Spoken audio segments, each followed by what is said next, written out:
Do you find, because it seems like maybe business and some traditional, like large companies have had to shift, right? I started in public accounting almost 20 years ago, and it was very like you come in, you work, you don't know your employees, you Did don't you know wear your pantyhose? coworkers, you, it's very kind of like concrete, a little bit like rugged and cold, that kind of businesses are shifting and kind of your philosophy behind that kind of emotional, it seems like the company as a whole has a lot of emotional intelligence, really resonates with the people who are kind of applying, or do they know what they're kind of getting into from a company's values perspective in that emotional capacity?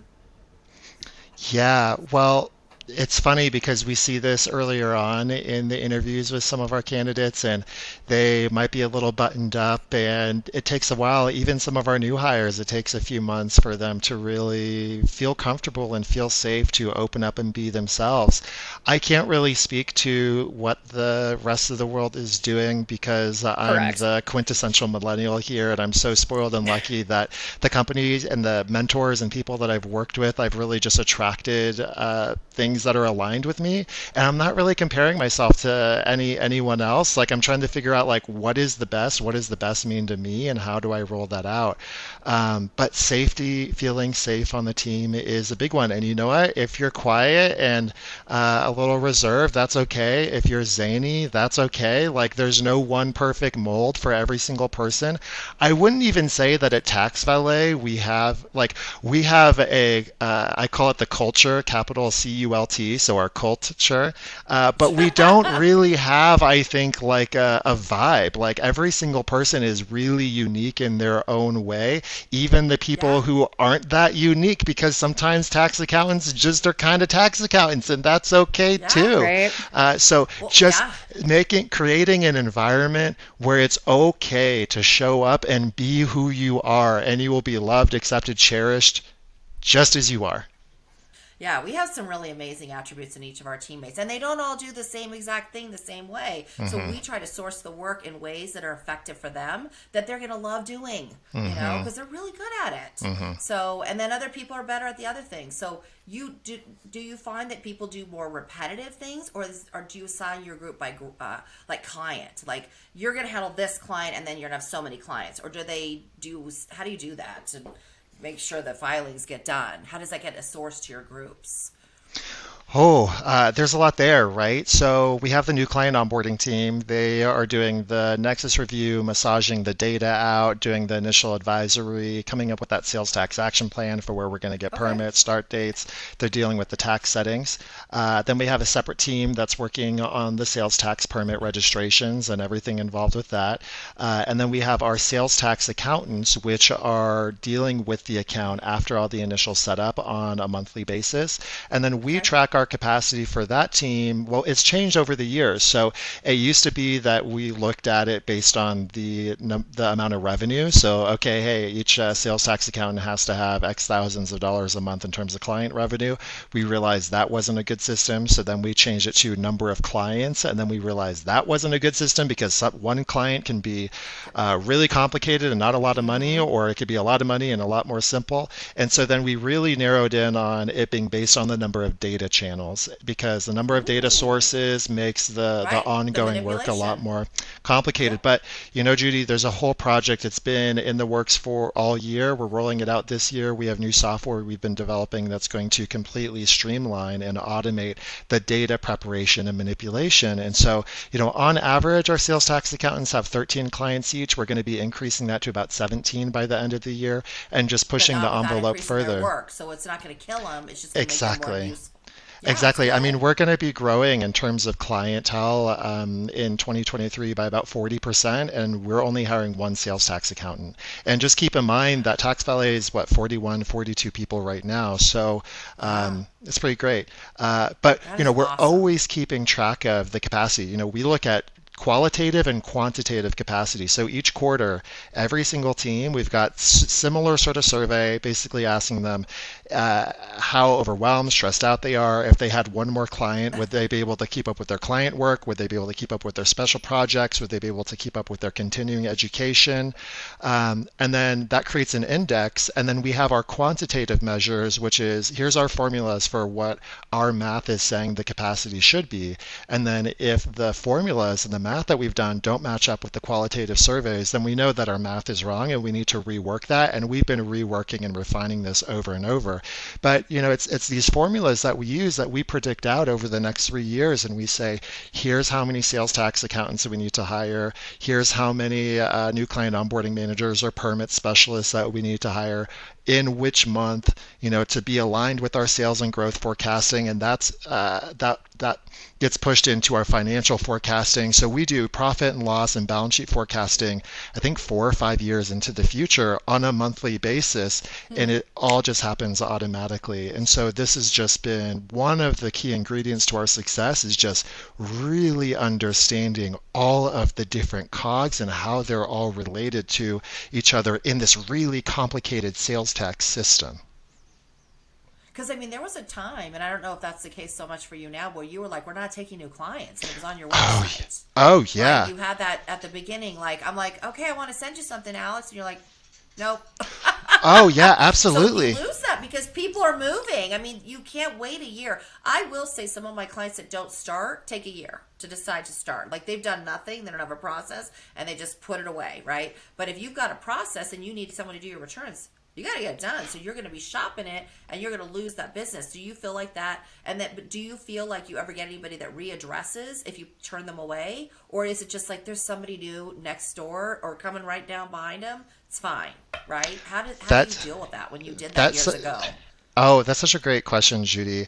And it still pops up from time to time too, because we're tracking our capacity but going back to our core purpose, if our core purpose is to transform negative emotions into something positive for our clients, partners, and employees, if we have too many clients, then we're not going to be able to deliver on that promise for new clients coming in the door, and we're not going to be able to deliver it for our employees because they're going to be overworked and stressed out. So that really was why we did that. And we also needed to slow down at certain points so that we can build the infrastructure to continue scaling.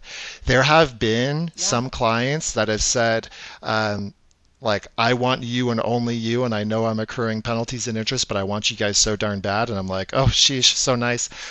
However, when we meet with prospective clients, we tell them what we want to do is we want to get them to the best solution for them, whether that's TaxValet or someone else. So we meet with clients all the time, and they need something that we can't offer. We will refer them out to someone else. Sometimes we'll send them to Tax Connect. Sometimes we'll send them to Michael Fleming at Sales Tax and More. Sometimes we'll refer them to Peisner Johnson. I mean, there are just certain situations where we know that it's not within our skill set. But then when we are out of capacity, we tell them, look, we don't have room. Here are the referrals. We'll even send over our notes that we'll have from meeting with them and do the introduction, because we're really in it for them. And, is that going to make us money? No, not necessarily, but it's the kind of person that I am and how I want the company to show up. Right. No, it's all about making the world a little bit better place. That's how I feel. Like one of my marketing person says to me, I want to get rid of some of these calls. And I'm like, there's not an easy way for me to tell you not to have me talk to them. If I talk to them for 15, 20 minutes, I probably know if we can help them. I don't know that I can give you a list because it's complicated. It's so complicated. And they're not in every state, and they're not in the same thing. We have a client that has 2 subsidiaries. They have been compliant in multiple states, but not some. 2 different business units, totally different customer base. One's heavy in one state, and the other doesn't even touch the state. So it's not an apples and apples analysis, but it's one client. So it's complicated. And they're like, we just want you to fix it, but and also the thing for us that we really struggle with is the sales tax registration begetting other income tax filings and all that. And I know you have to defer some of that. So it's like I don't think people realize I just had a call this week, and it was a office manager, so not a CPA, not a bookkeeper, and so she's freaking out, like going online to figure out the sales tax registration. Like, I can't do this, and I'm like, you're right. It's a legal document signed under penalty of perjury. You got to do certain things, and guess what? The next state's slightly different. You're better to have guardrails, and that's where we come in, right? And you provide something unique to that, and so do I. Yeah, that's fascinating. And you've obviously built a wonderful business on a great premise, very similar aligned values to mine, which is obviously why I've admired you, and I'm glad to have you here. I don't, Mayor, what other questions we got? Well, something that kind of talked to me, my husband's a data junkie. And so you don't find often kind of in this maybe consultancy space in the tax realm of like collecting data on your people and how things are moving. Like, what's kind of one way, and it sounds like you all not rely on, but use data to help you kind of guide in your decisions. Mhm. What are some of the tools that you use to collect that data to help you kind of make the best decisions for the company or kind of get where you want to go? Oh, sure. So the two that come to mind are, I mean, you don't make fun of the simple stuff. I mean, just Google Forms. So we do a lot of surveys of our employees with that. Okay. But then one of the key tools that we use is called Lattice. And so Lattice is an employee engagement platform. And so it will send little pulse surveys through Slack. I think you guys use Teams, kind of similar.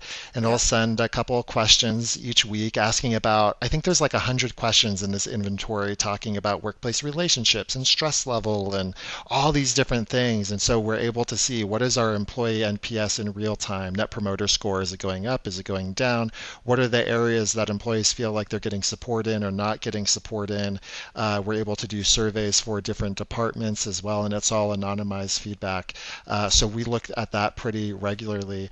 But when we talk about data, I think it's really easy for a lot of business owners and data junkies like myself to just think about the quantitative, but a lot of it really is the qualitative information gathering. So, what are the conversations that we should be having with which people, and what is the insight that we're trying to glean? Because a lot of this emotional stuff, you can't just put an index on it.